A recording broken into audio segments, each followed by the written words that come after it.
Good afternoon, or I should say good evening, sorry, and welcome to the City of Isani City Council meeting for December 7th. I'd like to call this meeting to order. If we could all rise for Pledge Allegiance. I pledge allegiance to the flag of the United States of America and to the republic for which it stands, one nation, under God, indivisible, with liberty and justice for all.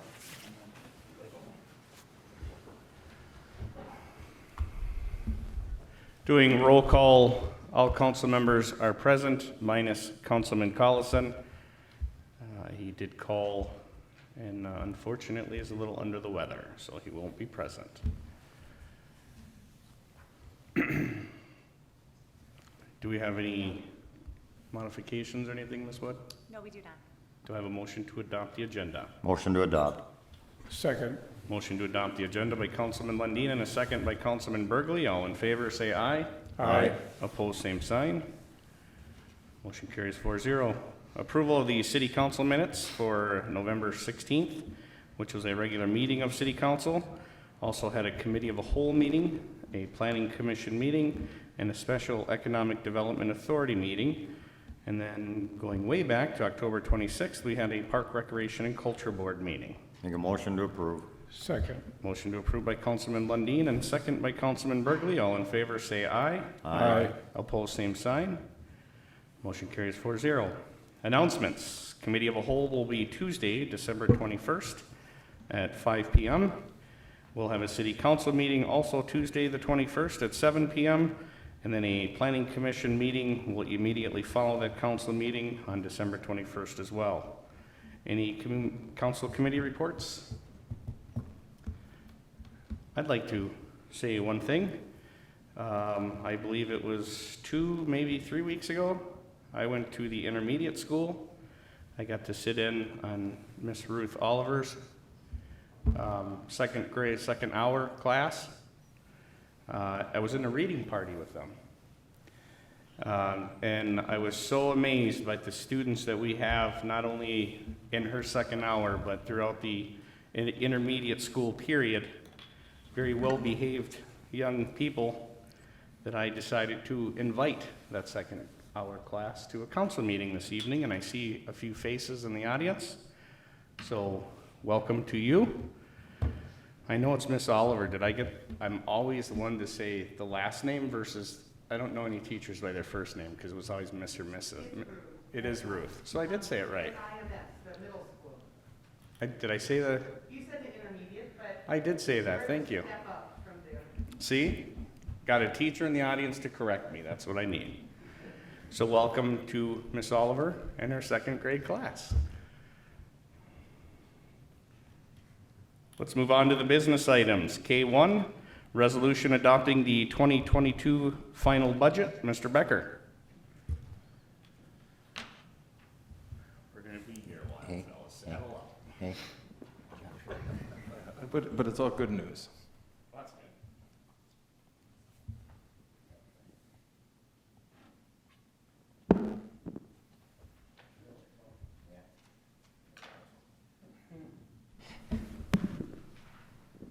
All right. Looks good. So tonight we're going to consider the 2022 final budget, the levy collectible in 2022, and the enterprise fund budgets, as well as a cost of living increase. Part of tonight, by statute, we have to have a truth and taxation meeting. And by statute, this is what we need to be addressing. First rule, final levy can't exceed the preliminary levy. So whatever we do tonight, it can't go over what we approved back in September. And I'm recommending the exact same anyway. So, second, we've got to discuss the budget and the proposed property tax. And we do have to allow for public comment and questions. And Robert's Rules of Order would guide that discussion. So if it's all right, I'll do a little presentation and then we can maybe open things up to some questions and comments. So first, starting, kind of with the basics. When we talk about municipal budget, It's all about fiscal management. We got to consider the associated timelines, and in the end, we know we're successful with fiscal management when we see small and steady increases or decreases in the tax rate over time. Basically, if you've got double-digit increases or decreases in the tax rate, you probably missed something in planning probably several years prior. Why is the tax rate more important than the levy? One, if you know what the levy is, it doesn't actually tell you anything about what the tax rate is. It doesn't tell you anything about what your taxes will be. To understand what your taxes are going to be, you need to know not just the levy, but you also then need to know what the market value is of the city. Those two numbers together give you the tax rate, right? Levy divided by tax capacity, or the adjusted market value. Tax rate is also a lot better tool to be focusing on than the levy, because it gives you a better opportunity to compare between cities and compare between years. If you want to see where you sit against your counterparts in the other cities that you're competing against, tax rate is the way to do it. Spending time looking at the levy isn't going to be particularly helpful without a lot more information. We've got this is a 2020 statement, but at least for this year, this format still applies. Next year it'll change somewhat, but just got some of the basics on there. You see up in the top, this estimated market value, just to be clear, that's not determined by the city. I get that question on a somewhat regular basis. That's determined by the county assessor, and by statute, they should be setting that valuation between 90 and 105% of the fair market value. That's what's required by statute. Then we get to the taxable market value here, and that is just whatever your market value is minus the exclusion. So exclusions might be homestead exclusion. Some properties are going to have green acres. Commercial properties get their first $100,000 excluded. So you're going to have some different exclusions there that would reduce the taxable market value. Then you see that proposed tax amount. Understand that this is another misconception. Understand that proposed tax amount is by all taxing jurisdictions. That's not just the city. That also includes the county, the school district. So it's not just the city. That's a common misconception. And then down at the bottom here, that's where you see this line itemed out. You see the county, you see the city, you see the school, and that's when you're going to end up with that final number. So when we talk about components of a municipal budget, easy way to think about it is to just break it into 4 categories. First, you have the operating expenses and revenues. Revenue for that is going to be general fund levy and any rates that might apply. Expenses, you're looking at like a 3 to 5 year average, 6-month actuals, those types of things to arrive at your budgeted expenditures. To be competent in that, it's not hard. Most cities would do just fine with that. It's not a particularly difficult thing, but also not assured. Another major component, intergovernmental revenue and expenses. Generally, this is going to be revenues. Generally, you're talking about LGA and grant money. Recently, we're talking about COVID money. The expense on that side is going to be the regulations that you got to follow, the time and the effort that you got to invest in that, and the staff time that goes into that. Competency, again, super easy because you're going to be legally required to do it, and if you don't, they'll set you straight. Next component, capital projects. Revenue for that is going to be levy and rates again. Expenses, you want to be looking at a 10 or 20 year horizon. You want to make sure that if you've got problems on large capital expenditures that you are seeing that many years in advance. Jason and I have worked on the street projects this year. We present 20 years for all of these things, but rest assured that at least on the streets, Jason and I are looking out to 2057.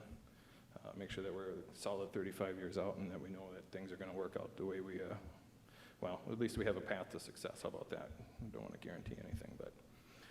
Capital maintenance and replacement. Different from capital projects are generally going to be engineered projects is the way to think of it. Capital maintenance and replacement are things like squad cars, tuck pointing brickwork, replacing windows, that kind of stuff. Again, you want to be looking at a 20-year horizon. If you're going to have a large expenditure coming up in the future, you want to see that coming many, many years out. You don't want to find out 3 years ahead of time that you need $4 million. You want to know that you need $4 million 20 years ahead of time. And this is really where I think the largest available marginal competitive advantage is. I think that's the point where most cities don't do well, and that's where we can compete and do well against the other cities that we compete against, whether it's competing for new residents or to retain residents, or competing for new businesses or retaining our existing businesses.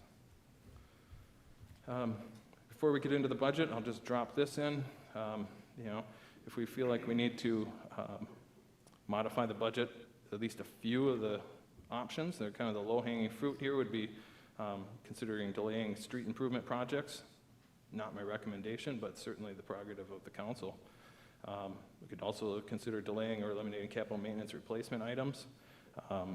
Thus far, to my understanding, everything that is listed on the capital maintenance replacement plan for Fund 920 are items that the department heads have made very clear that those are things we need. And thus far, in past presentations, council has agreed with that. Also, reducing operating expenditures. This is a little trickier. We put together a pretty lean budget, and there are lots of contracts and other legal obligations that would limit the available reductions in expenditures, but nonetheless, still an option. Budget summary. Breakdown by category for revenues at the top, per department in the general fund on the bottom here, and in the NDC we're budgeting for a balanced budget, about $4.25 million on revenues and about $4.25 million on general fund expenditures. And also by distributed along with the packet there, we've got the budget that is largely the same as what we discussed and approved in September. There are a few changes.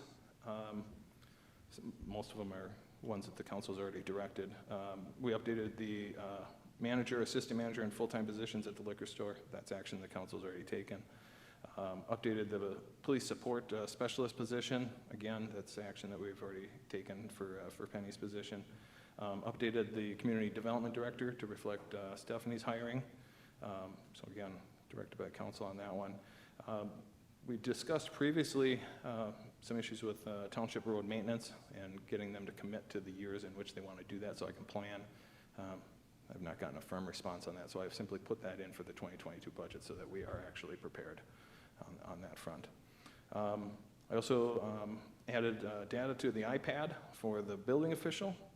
I updated fire service, added 7,200 on that, talking to Al. His latest, greatest, best estimate for whatever he thinks will be, that's the number that I used. And then also, as we brought Stephanie on board, she recommended that we get back into GPS 4593. It's a regional development group. That's just an extra $850 out of EDA. And the EDA was already running a surplus anyhow, so it didn't really change too much. And if the council has any questions along the way here, please do stop me. You said, what did you say, increase to 7,000 for fire? Yeah, over what I had presented in September. I got. Because that budget came in, our budget discussion, our fire district budget wasn't discussed until after that. Yep, and I talked to Al, was it last Tuesday, Wednesday? I just gave him, I sent him an email, I didn't actually call him, so. But, just so people understand, that's on a run count. Mm-hmm.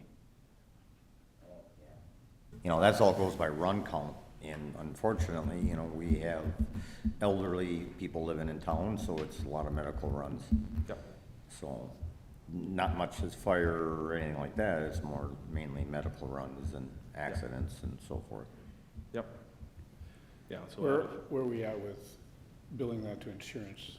I mean, have we thought about that, we just can't get anywhere with that? It's been discussed and discussed and discussed, and it's It's just not, it's it's a no-go, huh? it's a legitimate nightmare. Is it? Yeah. Okay. Because they'd actually have to send somebody up to the hospital. They'd have to send somebody to the sheriff's office or the harbor patrol or whoever's taking that lead on that to get that information. They can't collect that information at the scene.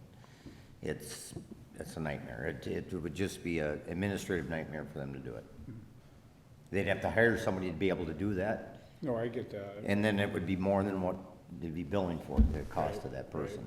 Yeah, you'd incur that expense with no guarantee that you'd get anything back out of it. No, and we still, back to JOP, we still can't bill for calls. JPA, yeah, JPA, yeah. JPGP, PG.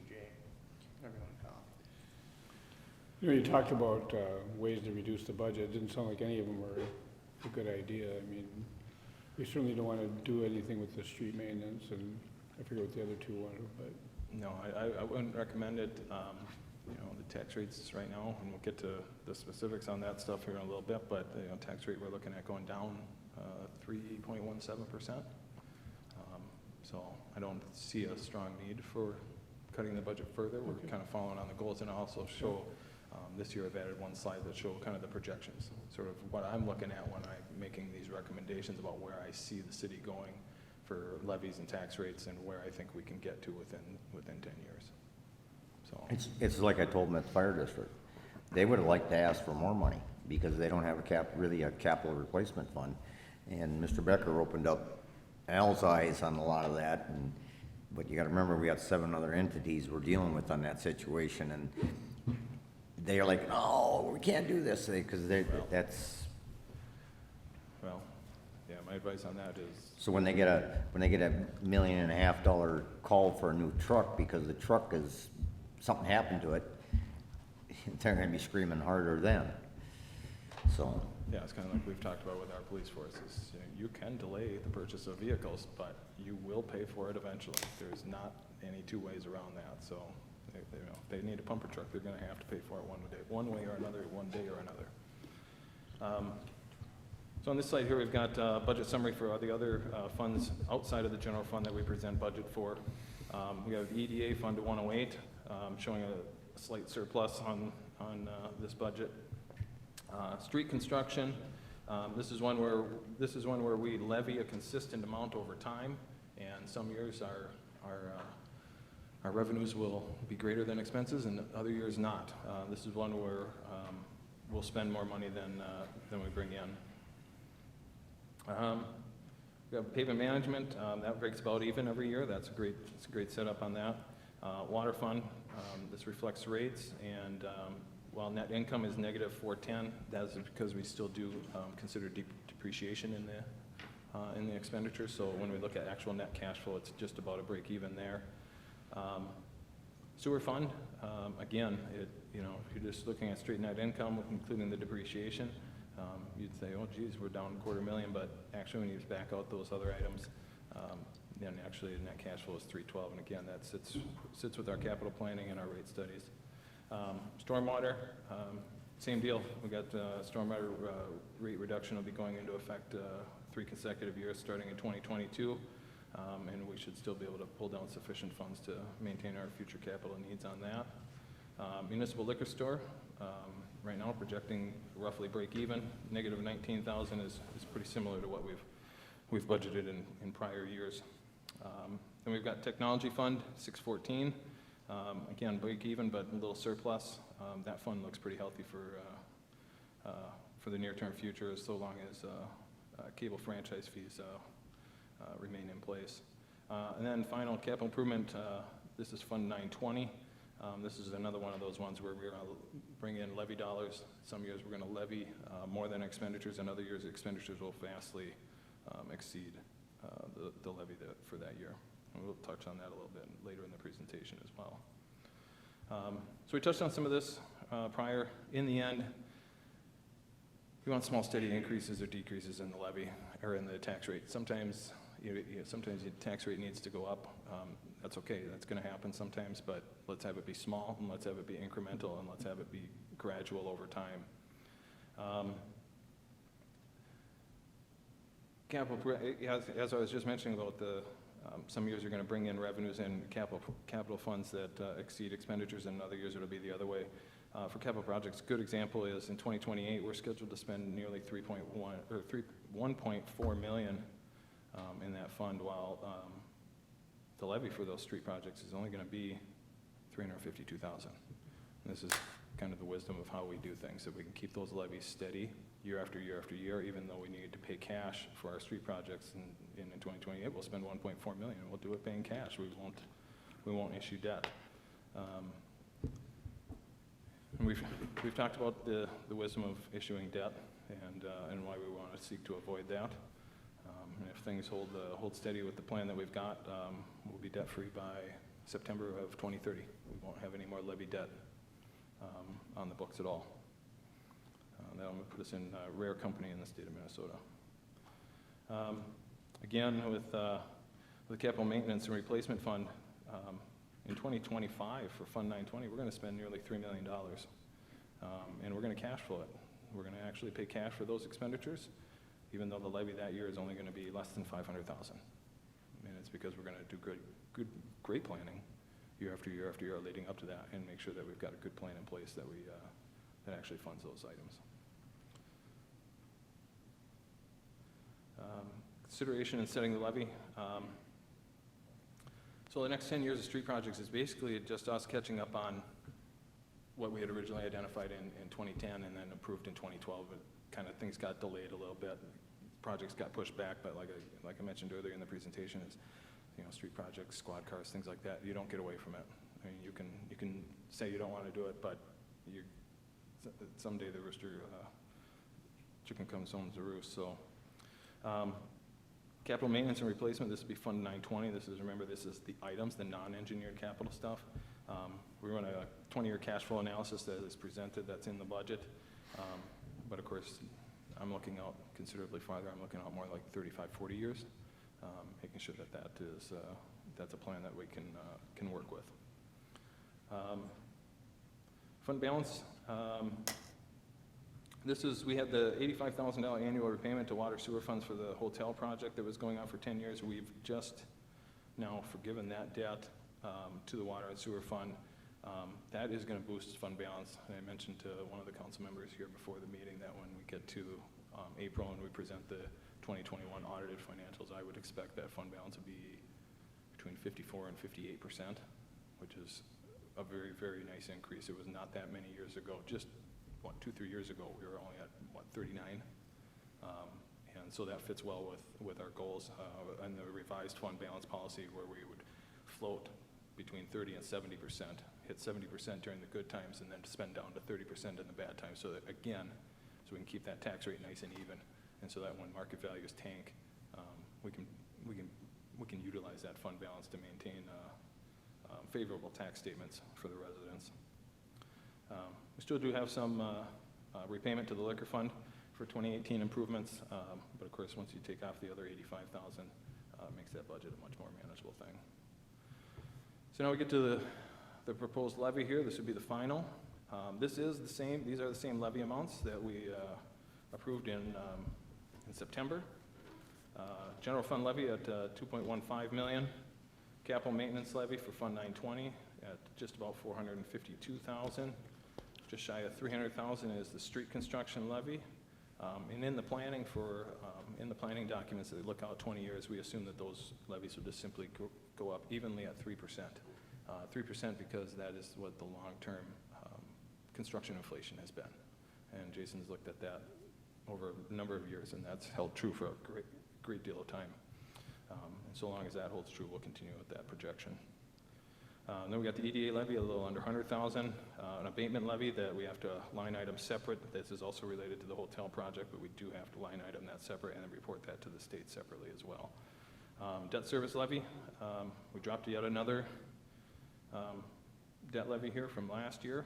2011 A bonds are done. We won't be levying on those anymore, and so we end up with a total levy of $3.281 million and change. You can see the levy history. It does a little bit of that roller coaster.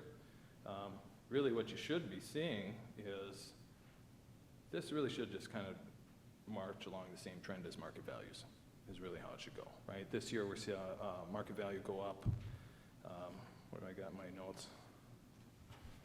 10%. 10.8%, and the levy's going to go up less than that. That margin between what market value goes up and what your levy goes up, that's your competitive advantage there, right?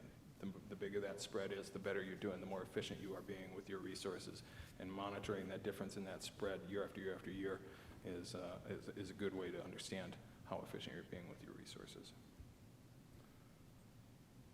So tax rate in 2021, 60.4%. This year we're looking at 58.48%. That's a 3.17% decrease from last year. What that really means in simple terms is if your home is worth the same this year as it was last year, if your home value did not change, your city taxes will go down 3.17%. That's the very simple way to understand that. Average tax rate, just for perspective, in the last 15 years, the average tax rate for the city has been 67.08. Obviously, we're looking at 58%, so that's not quite 13% below the average there. So that's heading in the right direction is what that means. Here we can see the tax rate history. Again, a little bit of a roller coaster. And the last 4 or 5 budget cycles here now, we've been spending a lot of time talking about fiscal management and making sure that those changes in the tax rate are small, whether they're up or down, that they're small and they're incremental and they're steady and they're consistent, so that when residents open up their tax statement, if they see a surprise, we know it's not our surprise. I think that more than anything, I think residents don't want to be surprised. So that's what we want to see. These last 4 bars, that's how we want to see it, and that's how we want to see that going forward. Slight downward trend, very consistent. This was in our presentation last year. It's a little bit hard to read, but this is just the tax rate and levy history for the last 15 years. And here, again, I like to talk about tax rates, not levies. Here you can see what was our high water mark here? 2016-17, we're in that 86% range. And in just a few short years here, we've managed to knock that all the way down to 58%. That's good stuff. That's very, very good stuff. Now it looks like I lost my slide from, I'm gonna come back. I want to show you what we're talking about when we do projections. I'll just bring it up. So this is what I'm talking about when we talk about projections here. So this is 2022. Oops, it didn't. Let's close that. There we go. So this is 2022 over here. We see estimated market value at the top. We got our levies in here, and we see the total levy here. Now what we've done is I've started running out the estimated market value, assuming a 5% increase. The historic average has been more like about 6.8%, so I want to be a little bit conservative on that and understand that if market values continue to increase, this is going to give us an opportunity to run this levy up. Now, the goal here is to run this levy up at about 5% minus some of these grayed out boxes, which have some staffing plan implications, right? We've already talked about a staffing plan here. So 2023, we've got an additional Tech 2 position. 2028, we're going to plan to add a full-time officer. And so we got some of those things baked in. Now, what that ends up doing here is you see, as we go forward, if we could continue to see some reasonable market value growth, and we can continue to have the kind of levy that we want, right? That we hold the line on expenses and stick to our capital plans. I think it's reasonably foreseeable that we can see this trend continue, where we go down 3.17, down 0.1%, again down 3%, down 1%, down 1, down 1. Now here we got to go up 2. This is when we talk about sometimes you got to go up, but you want to be doing it as part of your plan, and you want it to be small. This is where we incur in one fell swoop the additional cost of one officer. That nicks us a little bit. But even going up though, that 2%, you're still -1, correct? No, this would be 2% and change in that budget year. So theoretically, at that budget meeting, we should be expecting to be talking about a tax rate increase, albeit small. But that does give us an opportunity then to be able to go back down to the negatives the next subsequent years. Things play out well. This shows a clear path. No guarantees, but at least gives us a clear path to by about 2030, 2032, we should be able to drop down under 50% in that tax rate. And why I care about that is, one, we want to be competitive, but it matters who are we competing against and how are we doing it. So here we see tax rates for the last few years. Some of these are cities that we compete very directly against, right? Competing for residents and businesses to retain them and also to bring them in. You know, Princeton and Bram especially, right? But, Cambridge and Bram especially, but also Princeton, St. Francis, North Branch, Elk River. Some of these cities have considerably more market value than us, and we probably can't really directly compete against them today. But that doesn't mean we shouldn't be looking at what they're doing, looking at where they are and looking at where we are. And if you take a peek at these last 4 years, where we saw on the other slide, our tax rate has been steadily declining. We've been making that good progress, slow and steady progress. Last 4 years, our net change in the tax rate's been down almost 25%. And that does best everybody else on this list. And it bests everybody else on this list by quite a bit. And not only that, but we're fully funding all our capital needs. And we're going to pay cash for all our capital needs. And we don't need to issue bonds. And we know that our road project, our road plan, looking out 35 years, funds itself. We know that in Jason and I reworked that street plan, and we'll put together a bound cut edition in January here for you. We know that at the end of 2057, everything works out. We pay cash for all our projects, we don't issue bonds, and we are short all of $49,000 after 35 years. So when we get into January, assuming this plan is approved, we get into January, Jason and I will put together a bound edition. It'll have all the maps, all the seal coating projects, all of our future street projects. Everybody in the city, if they want to, will be able to know exactly when their road is scheduled for seal coating, for mill and overlay, for reconstruction, which projects would or would not have assessments, which years those can occur, how they're being paid for, the whole 9 yards. So I feel very good about that. That's good stuff. Which is all public info, and you can come right to City Hall and get those exact maps. Absolutely. Absolutely. So anybody in the city could find out Yep. what's going on. They could essentially ask for your budget here as well. Yes, and in years past, I've sent PDF versions, printed versions, Excel versions out to anybody that's asked, absolutely. I'd be happy to defend what I've put together, absolutely. The only thing I've got on notes here that I did not mention is that I also did add, at the mayor's request, I did add to the capital budget $5,000 for exterior city hall cameras. We put some cameras interior, and I think that when we budgeted that, I think that the mayor maybe thought that we were going to install those in a different way. So we got some money for that. I don't think we're going to need 5,000, but we put 5,000 in. Also, based on what I expect will be subsequent action here this evening, I did put 50,000 in for new PD building updates that would complete the budget on course of action that we've discussed previously and we'll consider here later tonight. So that's already been put into this budget. If we need to change that, we can change that at any time, but that's already been taken care of. So at this point, that concludes my presentation. You knocked all these out in one sitting. Yeah, we should. One through four, anyway.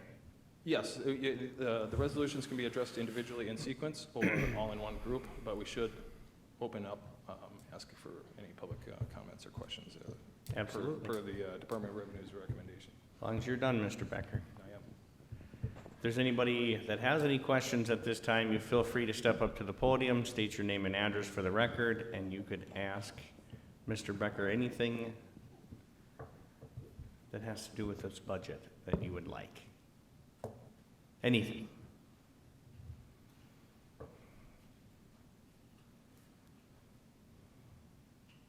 See what happens when you got all your ducks in a row and you got everything laid out and you got bars and graphs and you got all.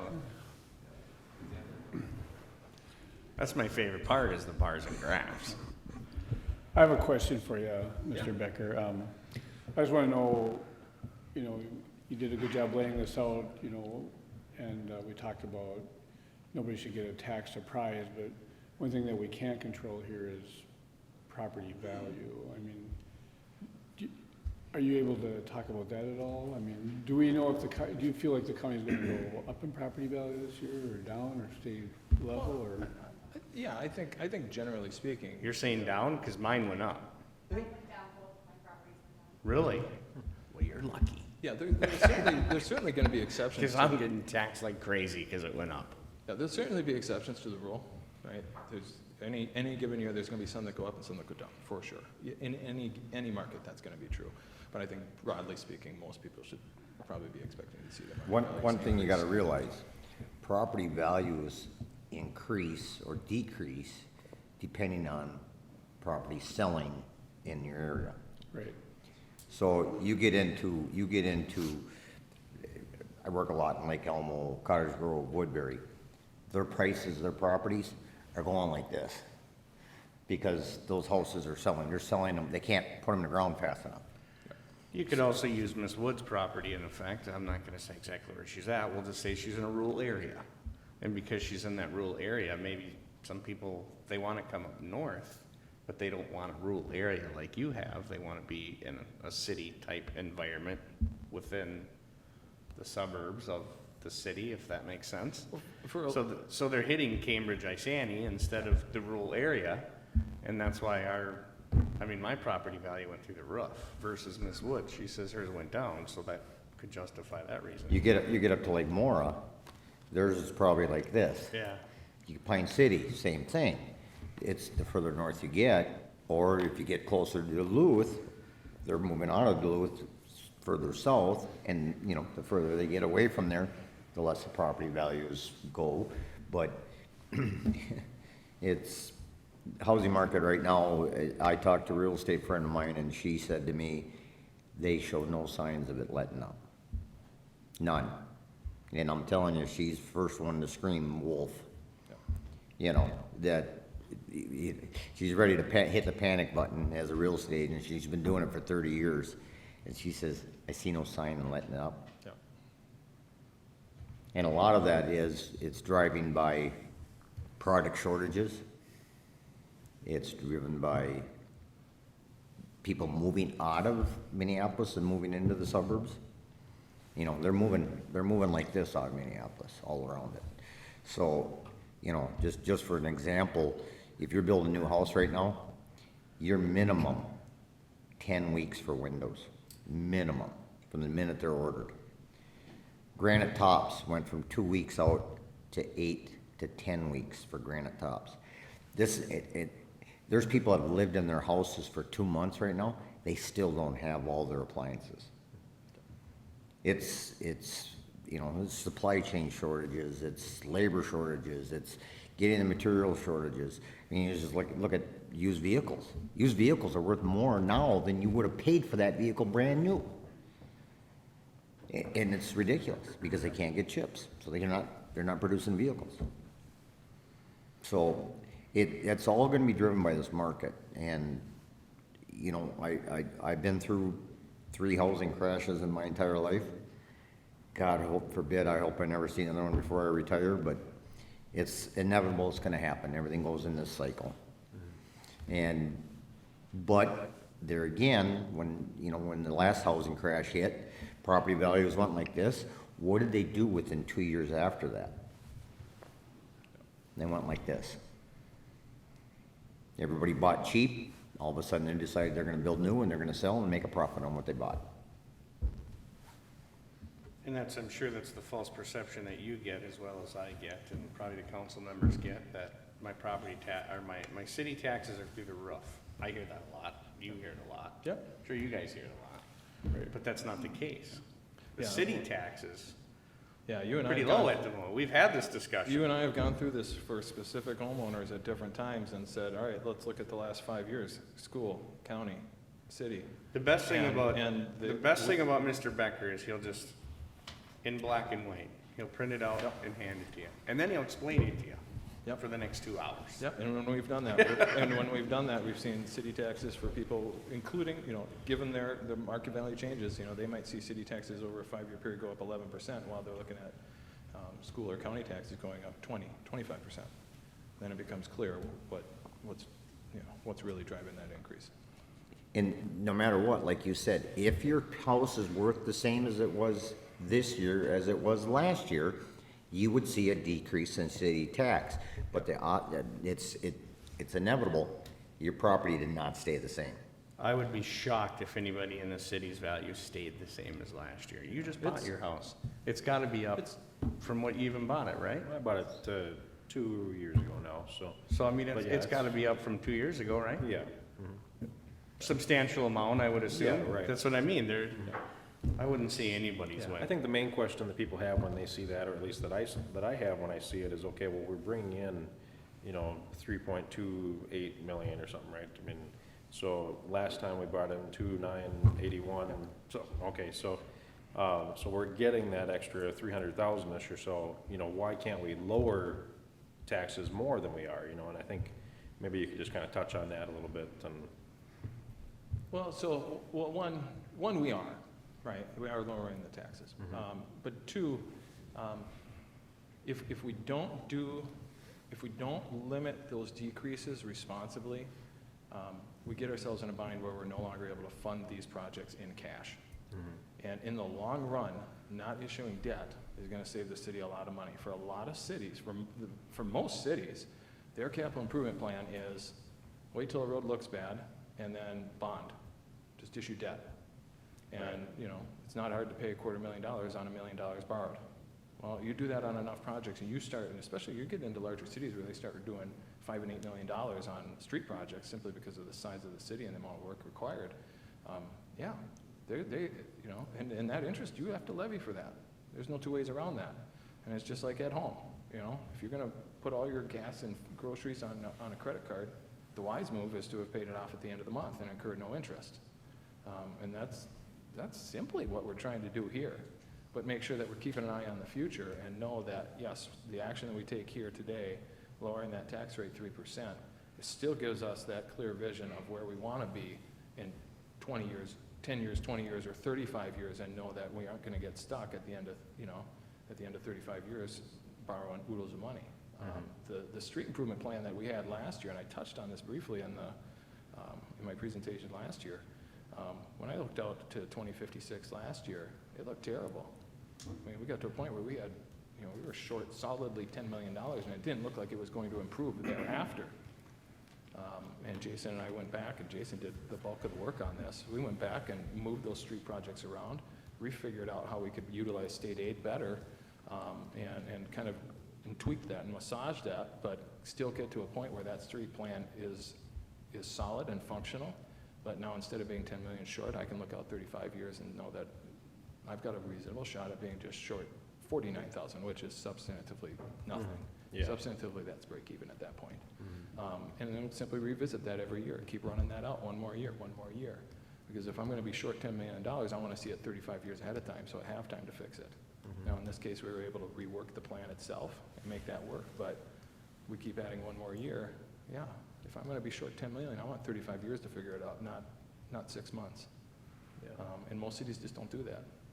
Most cities just do not do that. They just bond and bond and bond, and I don't think that's a good prescription.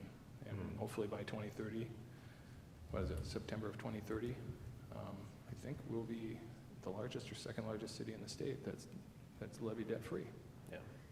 I think maybe only Cohasset, might be larger at that point. Yeah, and that's huge, I mean, being prepared for that and being able to get to a point where, less than 10 years from now, we're hoping to be totally debt-free is a pretty awesome goal. So, and I think, being able to lower it a little bit today and saving for the future to where we can get to that point is definitely wise. So, and not to mention, you also have, the inflation I saw in some of your notes, and you've got, cost of living increases and stuff. So, so there's just that kind of it going on as well that prevents you from lowering it even more. But just being prepared for the future to where we don't have to be in debt is a huge goal. So.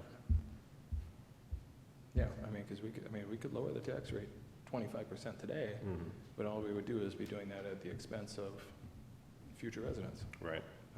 They would pay substantially more, no doubt about it.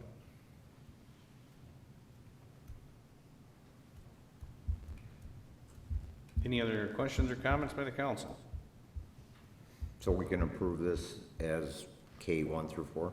You can do all four at once, or you can do them in order as they appear. I make a motion to approve K1 through 4.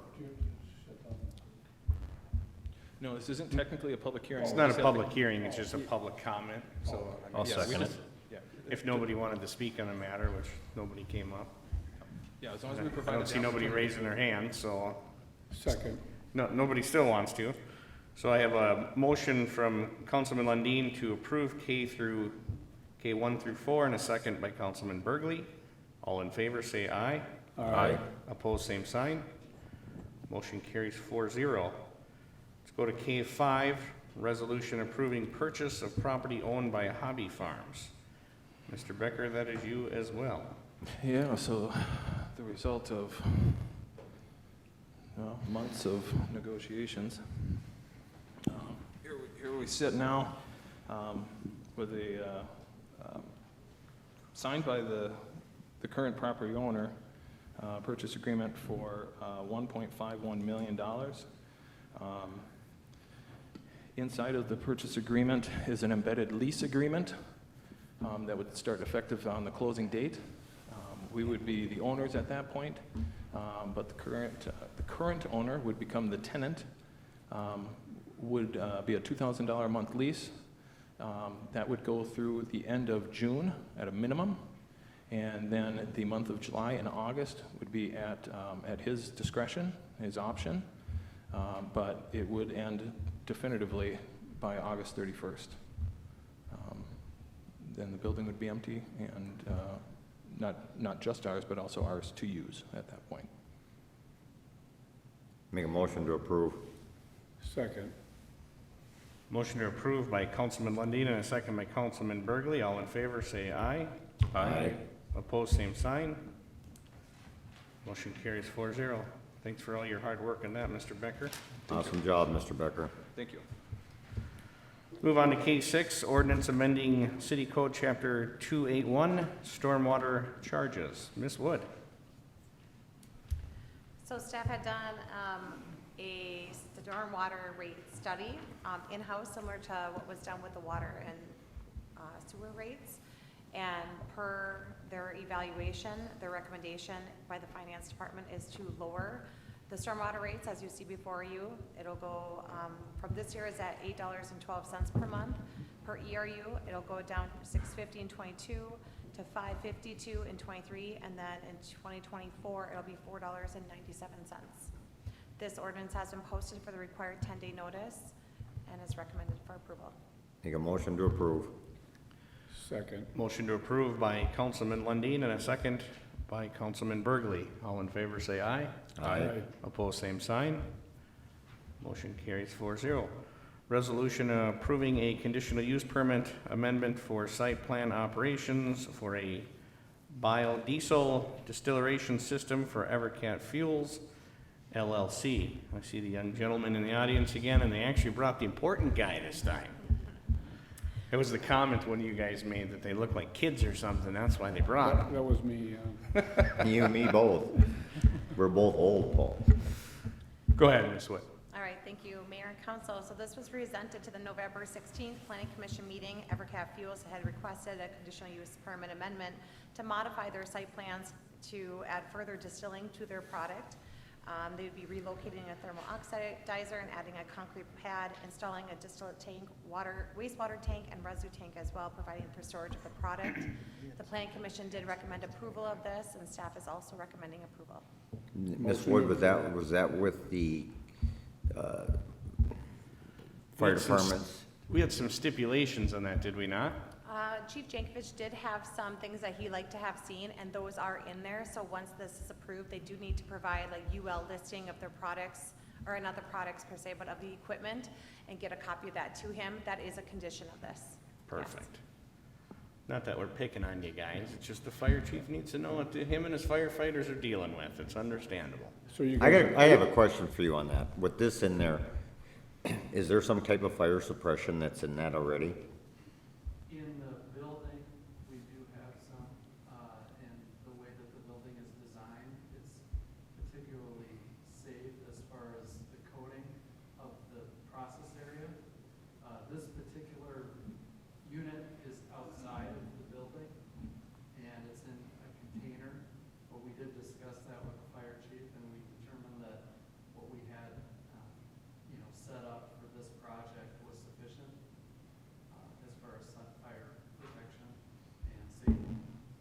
From my understanding, if something ever happened and I always look at Jimmy, because Jimmy's a firefighter besides being on the council.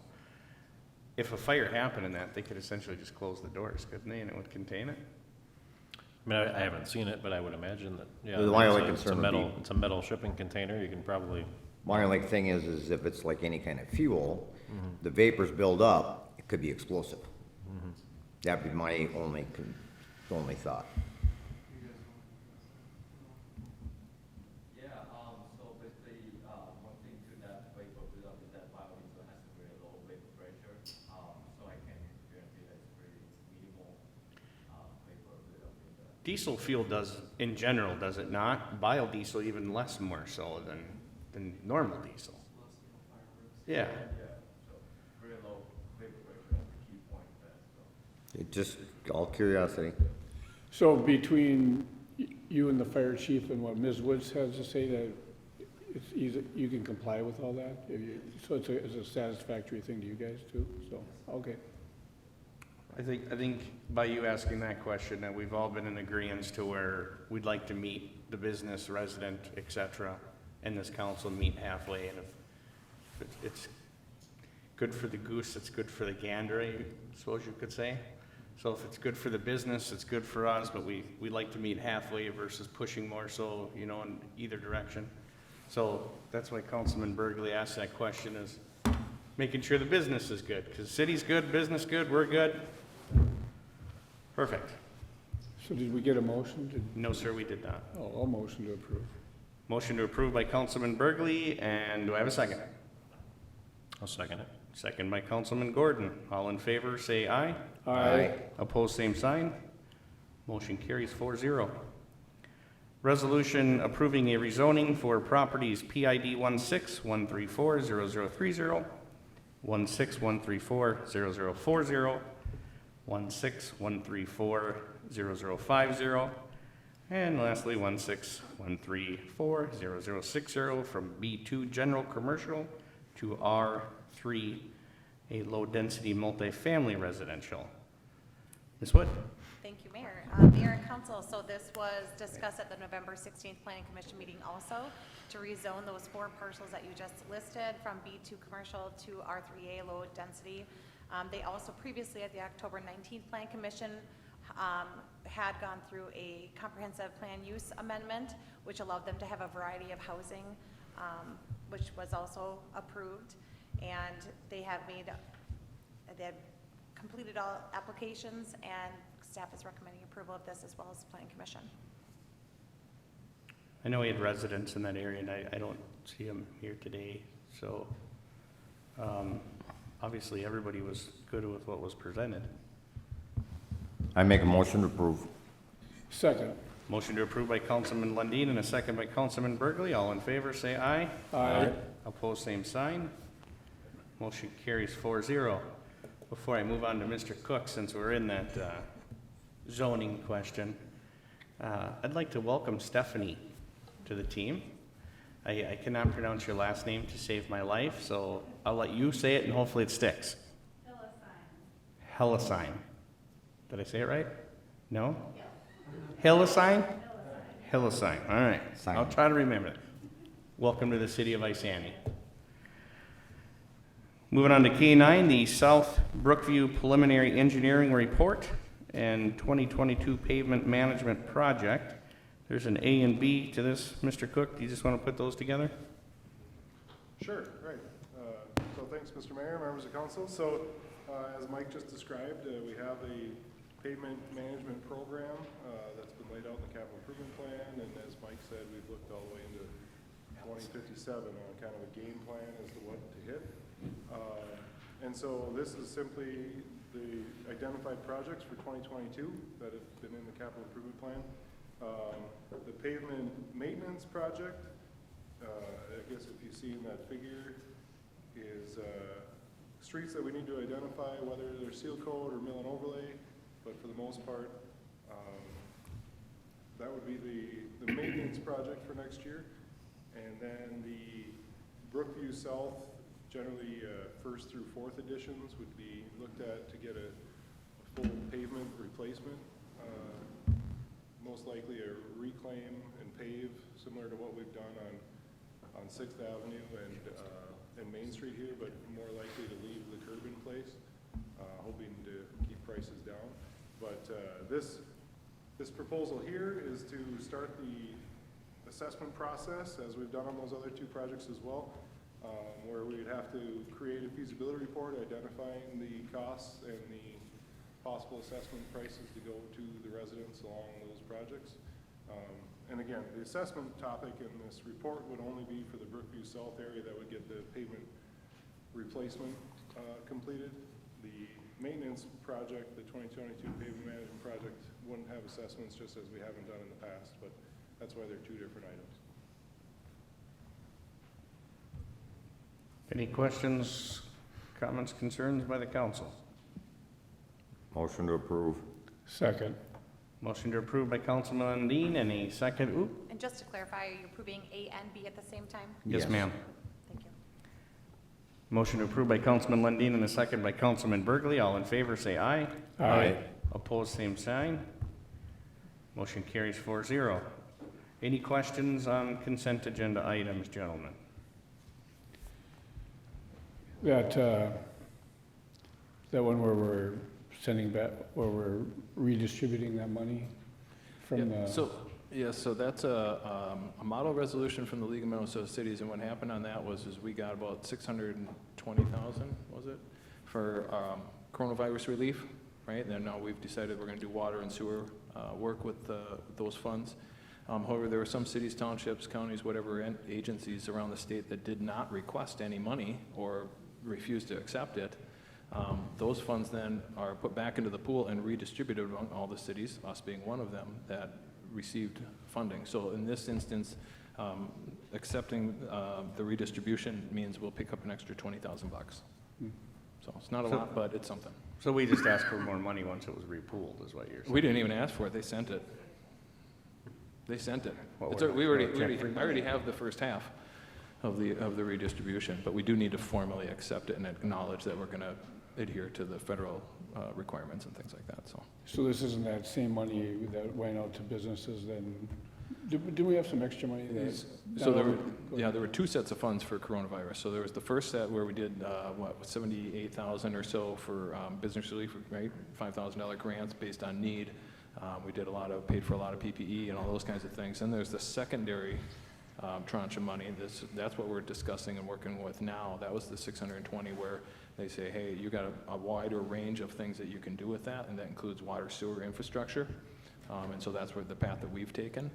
And that's what's queued up in our capital improvement plan. And this is just an extra 20,000 for that. So a portion of this would go toward the sewer project, a portion would go toward the water project. Okay, thank you. Motion to approve consent Second. agenda. Second. Motion to approve by Councilman Lundin to approve the consent agenda, and a second by Councilman Burgley. All in favor, say aye. Aye. Opposed, same sign. Motion carries 4-0. Anything else, Ms. Wood? No, that's all. Motion to adjourn. Motion to adjourn by Councilman Burgley, Second. second by Councilman Lundin. All in favor, say aye. Aye. Opposed, same sign. Motion carries 4-0. Therefore, we stand adjourned.